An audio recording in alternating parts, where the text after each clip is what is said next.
Hi, a very good morning, Shubh Prabhat to all of you, to all my dear listeners.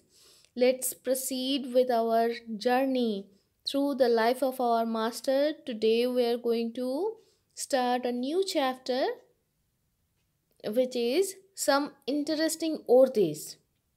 So let's proceed. As the fame of Sri Ramakrishna spread, people in all stations of life began to be attracted towards him. Once some leading men of Calcutta came to the garden house of Jadu Malik at Dakshineshwar to meet the master. Among them was Maharaja Jatindra Mohan Tagore, who was well known for his wealth and charity. Being requested by the assembly to speak, the master emphasized the need of renunciation and discrimination. He said, "You may repeat the name of God day and night, but if your mind be engrossed in the objects of the world, you won't gain anything thereby." Maharaja Jatindra Mohan is said to have remarked, "Sir, is it possible for worldly people to pray to God in right earnest?"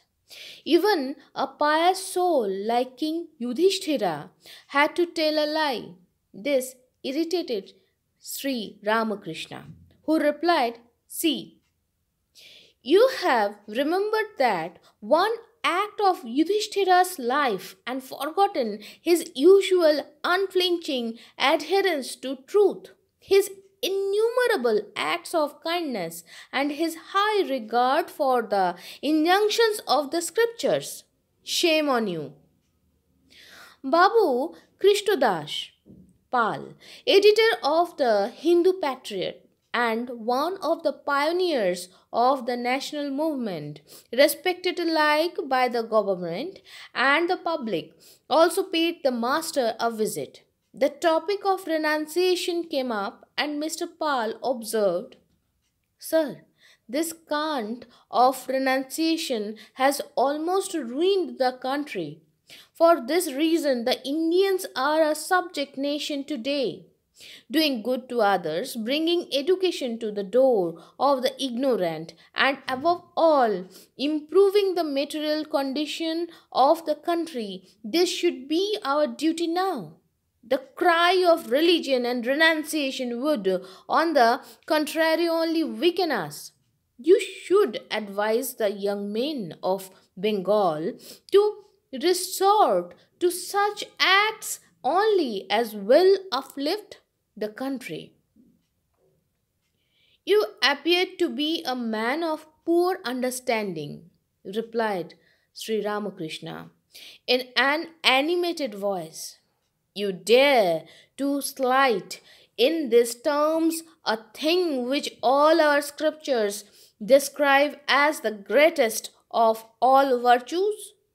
By reading 2 pages of English, you think that you know the world? You seem to think you are omniscient.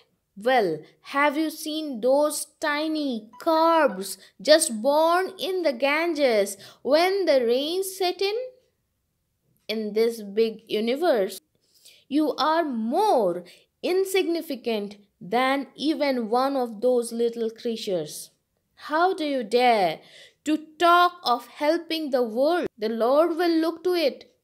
You haven't got the power in you to do it." After a brief pause, he resumed, "Can you explain to me how you can work for others? I know what you mean by helping them. To feed a number of persons, to treat them when they are sick, to construct a road or excavate a well. Isn't that all? These are good deeds, no doubt.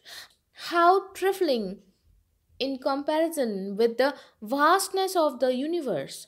How far can a man advance in this line? How many people can you save from famine? Malaria has ruined a whole province. What could you do to stem its progress? God alone can look after the world. Let a man first realize him. Let him get the authority and be endowed with his power.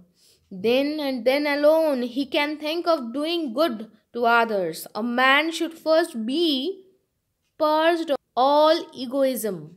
Then alone the blissful mother will ask him to work for the world.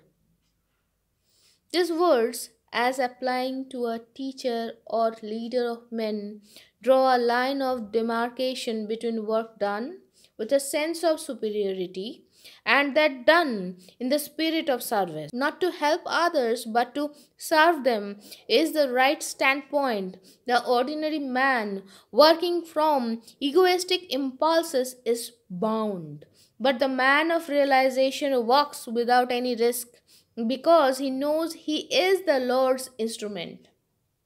So, with this, I am stopping here today. I hope we got our realization. I hope we got the initiation for our realization.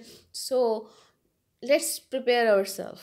Let's make ourselves devoid of ego, or let's proceed through our journey. How how the Almighty has decided for us. So let's proceed. With this, today I'm stopping here. Be happy, be healthy, keep praying. Ta ta.